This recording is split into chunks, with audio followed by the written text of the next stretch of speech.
Hola, muy buen día. Posteriormente de que vimos los índices de calidad, ahora toca ver el tema métricas de calidad 6 sigma, en donde básicamente nos vamos a orientar por las diferentes métricas de medir defectos. Comenzamos con lo que viene siendo un defecto. Los defectos son todos aquellos atributos que no van a cumplir un criterio de calidad. Es decir, si yo tengo que tener una medida estándar de algún parámetro y el producto no lo cumple, se dice que ahora se tiene un defecto. Un producto puede tener más de un defecto. Esto depende mucho de cuántos criterios de calidad tenga que cumplir. Una métrica básica es el defecto por unidad, en donde básicamente se tiene que es DPU igual a D entre U.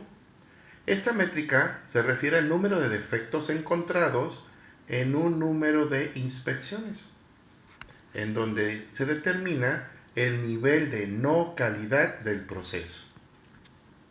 DPU es defecto por unidad. U es el número de unidades elaborados o inspeccionados, dependiendo sea el caso. Se puede tener la inspección de todo un lote o se puede tener una muestra. D es el número de defectos en un lapso de tiempo observado en U. Es decir, si yo tengo un lote y lo inspecciono y encuentro ciertos atributos que no se cumplen, esos serán mis defectos. El número de unidades, productos o lo que se esté monitoreando. Aquí tenemos un ejemplo. En un proceso químico de elaboración de jugos, se han inspeccionado 2000 productos y se han encontrado 120 que no cumplen los estándares de calidad total. Determine el defecto por unidad del proceso.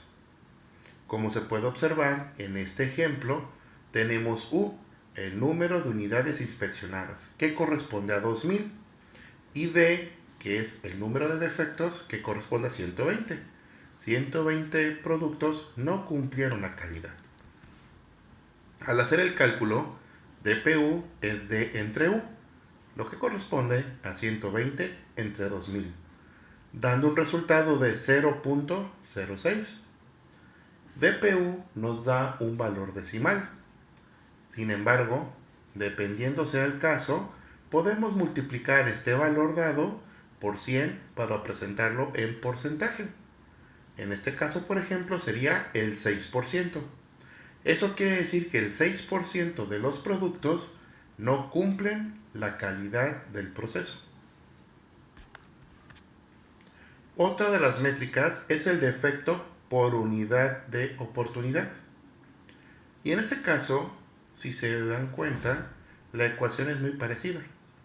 Esta métrica se refiere al número de defectos encontrados entre el total de inspeccionados, pero también tomando en cuenta la oportunidad de tener un error o defecto. ¿A qué se refiere la oportunidad? Es el número de parámetros que estamos considerando como criterio de calidad. Si yo tengo un producto que tiene que cumplir un parámetro, por ejemplo el peso, ese va a ser una oportunidad. Si yo tengo el producto que además del peso tiene que cubrir el volumen, ahí yo tengo dos oportunidades. Si yo tengo un producto que tiene que cumplir el peso, el volumen y la cantidad de acidez, entonces ahí yo tengo tres oportunidades de que pueda suceder un error.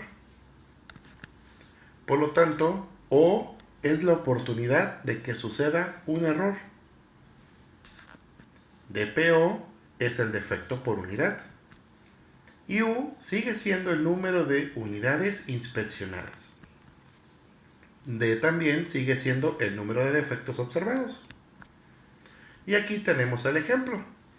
En un proceso químico de elaboración de jugos se han inspeccionado 2000 productos. Sigue siendo el mismo proceso. Y se han encontrado 120 que no cumplen los estándares de calidad total. Aquí tenemos el mismo ejemplo que el anterior. Sin embargo, lo que cambia ahora es que para determinar la calidad total se miden 24 parámetros, como el nivel de llenado, el color, el aroma, contenido de azúcar, carbohidratos totales, entre otros. Es decir, tenemos 24 criterios o 24 oportunidades de error. En el problema nos pide determinar el defecto por oportunidad de error.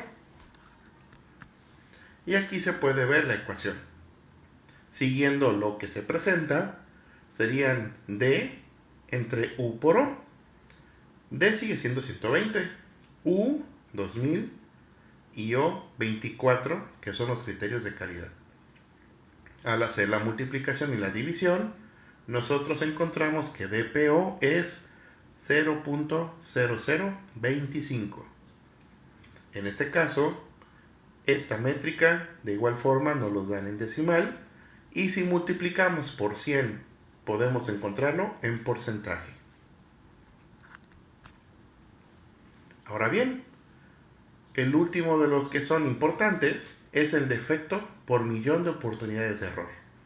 ¿Y esto por qué? Porque esto se maneja mucho con 6 sigma. Y el DPMO es lo que nosotros tenemos como una métrica Six Sigma para procesos. Es decir, generalmente con 6 sigma lo que nos interesa es el DPMO, no los dos anteriores. En este caso, O sigue siendo la oportunidad de error. DPMO es defectos por millón de oportunidad. U es el número de unidades inspeccionadas.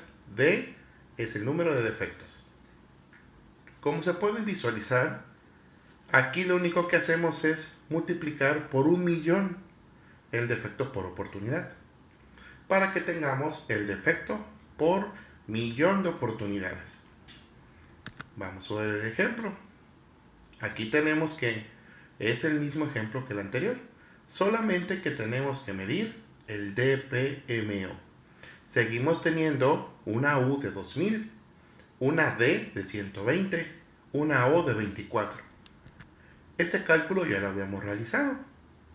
Ahora, si yo quiero calcular el DPMO, ahora lo que yo hago es multiplicar este valor de 0.0025 por 1.000.000.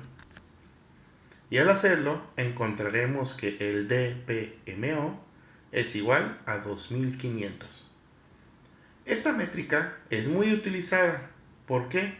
Porque nosotros podemos extrapolar los datos y decir que por 1.000.000 de productos, de oportunidades que yo tenga para poderlos considerar como criterios de calidad, yo voy a tener 2500 productos que no cumplen la calidad. Y esto es importante porque 6 sigma se basa en que tenemos que tener 3.4 productos que no cumplen. Entonces, esta métrica es muy relevante para la unidad.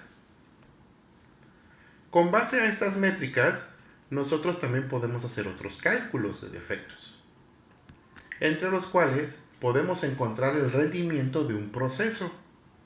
El rendimiento de un proceso va a estar en función del DPU, defecto por unidad.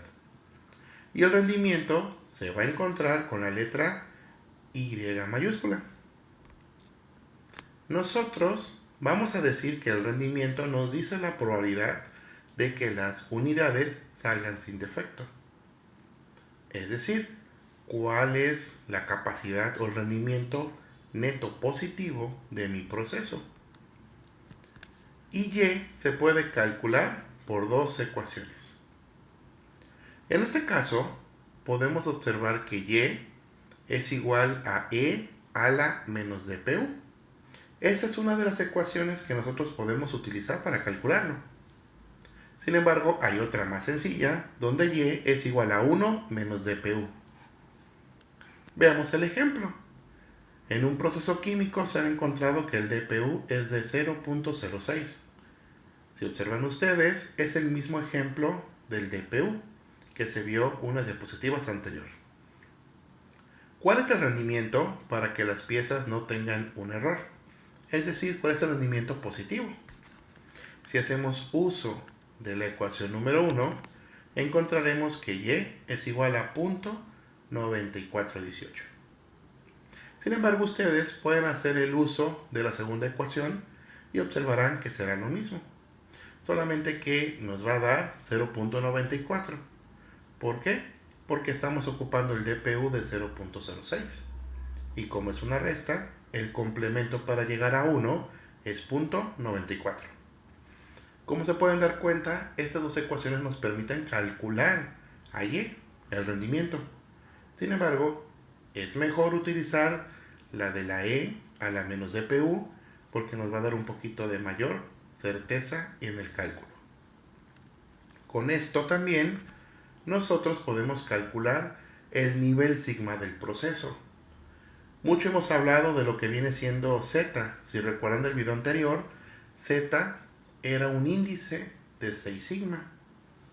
Nosotros teniendo el rendimiento, podemos utilizar una función en Excel para encontrar Z a largo plazo, es decir, ZL. Y aquí se muestra la función que colocándola en Excel nos va a arrojar el valor de ZL. Y recordemos que este es el nivel sigma a largo plazo.